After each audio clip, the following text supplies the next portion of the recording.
In 1851, a Japanese craftsman built a clock. Not an ordinary clock. A brass and glass machine with 6 faces, hand-carved gears, a rotating sun and moon, and a mechanism so precise it could run for 1 full year on a single winding. He built it by hand. Without electricity. Without a factory. Without a single blueprint from the West. That clock is still running today. The company he founded is not. This is the story of Toshiba. The company that gave Japan its first light bulb. Its first radar. Its first television. Its first microwave oven. Its first laptop computer. The company that invented flash memory. The technology inside your phone. Inside your camera. Inside every solid-state drive on this planet. Roughly 7 billion devices. All of it traces back to one laboratory in Kawasaki, Japan. At its peak, Toshiba employed nearly 200,000 people. It operated in 60 countries. It was one of the 9 great pillars of the Japanese economy. A company so central to the nation that when it stumbled, government ministers picked up the phone. It survived 2 world wars. It survived the firebombing of Tokyo. It survived the atomic age, the oil shocks, the bursting of the biggest asset bubble in human history. 148 years. And then, on the 20th of December, 2023, at the close of trading on the Tokyo Stock Exchange, Toshiba was quietly removed from the market. Delisted. After 74 years as a public company. Gone. No war destroyed it. No earthquake leveled it. No foreign competitor out-invented it. Toshiba was destroyed by something far more ordinary. By a corporate word. A single Japanese word, used in emails, in meetings, in quarterly reviews, for 7 straight years. Challenge. That word cost this company $1.2 billion in fake profits, 3 chief executives, its nuclear division, its memory division, its medical division, its television division, its laptop division, its home appliance division, and finally, its independence. This is not a story about bad luck. It is a story about a company that could see the future clearly enough to invent it. And then, again and again, chose not to believe it. This is the complete rise and fall of Toshiba. Stay with me, because the middle of this story contains one of the largest accounting frauds in Japanese history. A nuclear bet that vaporized nearly $9 billion in a single year, a format war fought and lost against Sony, a secret alliance between a corporation and a government ministry, and a group of American hedge fund managers who walked into Tokyo and took control of a Japanese national treasure. Let us begin at the very beginning. With the clockmaker. Tanaka Hisashige was born in 1799 in Kuruma, on the island of Kyushu. His father made tortoiseshell crafts. Japan at that time was closed. For over 200 years the country had sealed itself off from the outside world under a policy called Sakoku. Foreign books were restricted. Foreign travel was punishable by death. Western science trickled in through a single artificial island in Nagasaki Harbor, and almost nowhere else. Into that closed country was born a boy who could not stop taking things apart. By the age of 20, Tanaka was famous across Japan for building karakuri, mechanical automata, clockwork dolls that walked, that wrote characters with a brush, that carried tea to a guest, waited for the cup to be replaced, then turned and walked back on their own. No electricity, no motors, just springs, whalebone, silk thread, and gears cut by hand. People called him Karakuri Jiman, the mechanism master. He toured the country with his inventions like a traveling magician. But he was not a magician. He was an engineer, born 100 years too early, in a country that had no word for the thing he was. In 1851, when he was 52 years old, he completed his masterpiece, the Manin Dokiai. The myriad-year clock. 6 separate dials on a single brass tower. Western hours. Traditional Japanese hours, which changed length with the seasons. The day of the week. The month. The phase of the moon. The movement of the sun across the sky over Kyoto. More than 1,000 hand-made components. One winding kept it running for a full year. Modern engineers who disassembled it in the 2000s found gear systems they described as effectively impossible to produce by hand. It is now an important cultural property of Japan. It still works. 2 years later, in 1853, American warships sailed into Tokyo Bay. Steam-powered, iron-hulled, armed. Japan's 200-year isolation ended in a matter of weeks. The country was thrown into a crisis of identity that would end in civil war and revolution. And in the middle of that chaos, a question hung over every Japanese leader. Can we build what they build? Or will we be colonized like everyone else in Asia? Tanaka Hisashige was one of the men they called.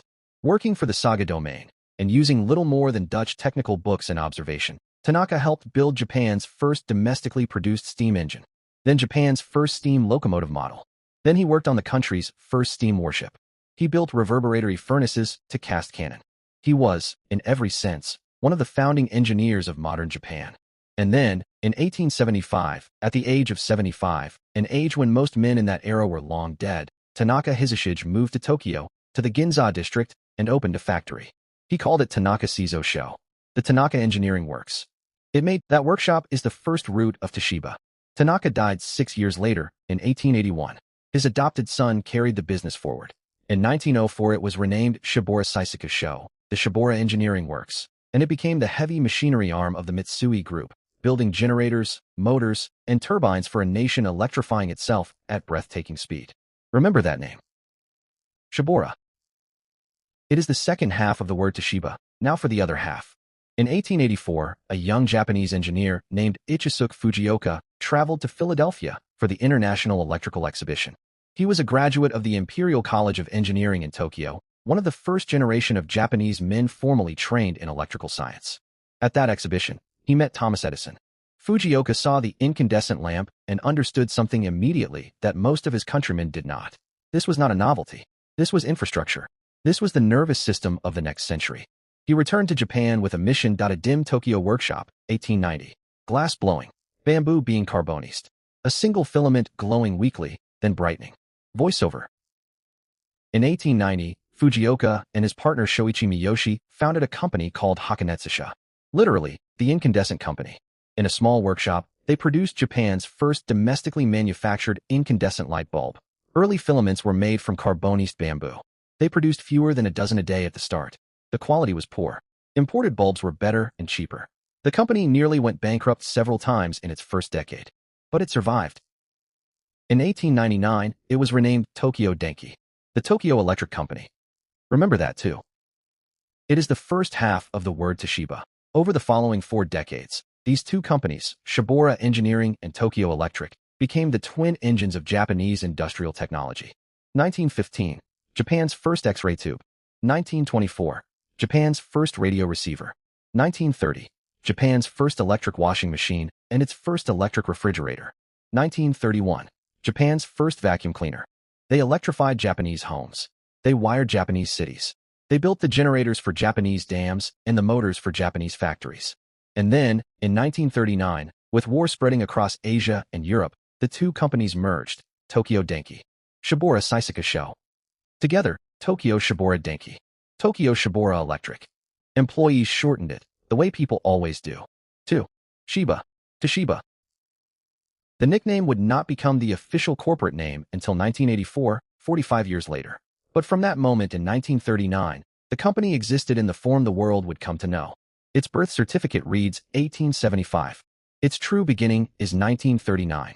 And its first job as a unified company was war. During the Second World War, Toshiba built radar for the Imperial Japanese Navy, developing Japan's first practical radar system in 1942. It built vacuum tubes, communications equipment, and components for the military. It also, in that same year, built one of Japan's earliest television prototypes, a project immediately shelved by the war.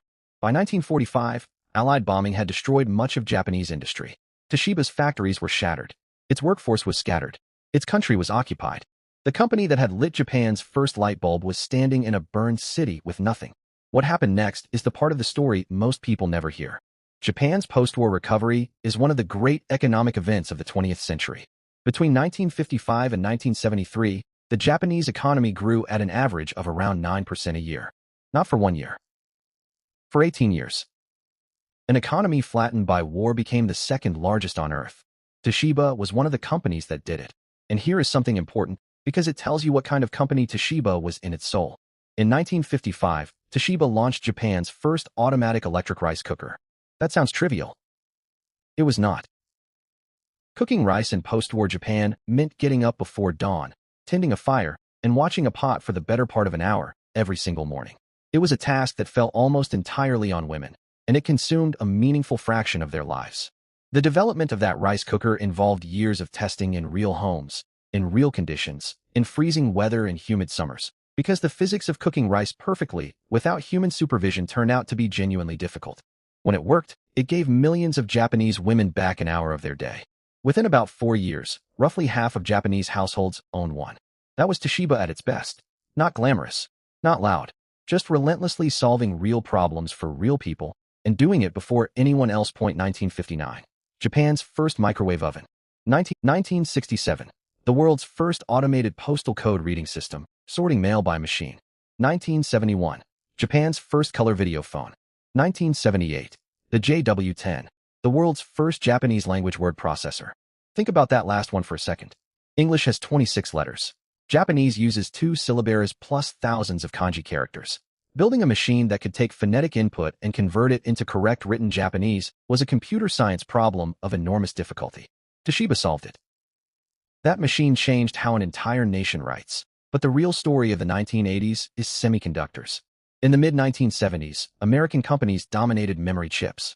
Intel, Texas Instruments, Mostek. By the mid-1980s, Japan had taken the market. At the peak, Japanese firms controlled somewhere in the region of 80% of the global drum market. Toshiba, NEC, Hitachi, Fujitsu, Mitsubishi. They out-invested, out-engineered, and out-manufactured Silicon Valley so completely that the United States government intervened, and the two countries signed a semiconductor trade agreement in 1986 to slow Japan down. Toshiba was, for a period, the second largest semiconductor company on the planet, and in some years the largest chipmaker in Japan. American executives flew to Tokyo to tour Toshiba fabs and came home frightened. And then, in 1985, Toshiba shipped the T1100, an IBM PC-compatible machine, running on batteries, with a flip-up screen and a floppy drive, weighing about 4 kilograms.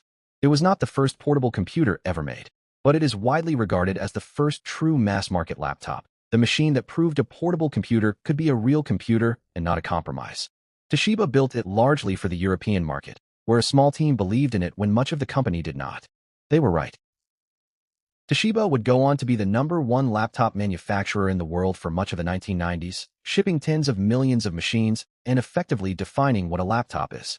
By the late 1980s, Toshiba was untouchable. Consumer electronics, heavy industry, power generation, medical imaging, semiconductors, computers, elevators, lighting, batteries.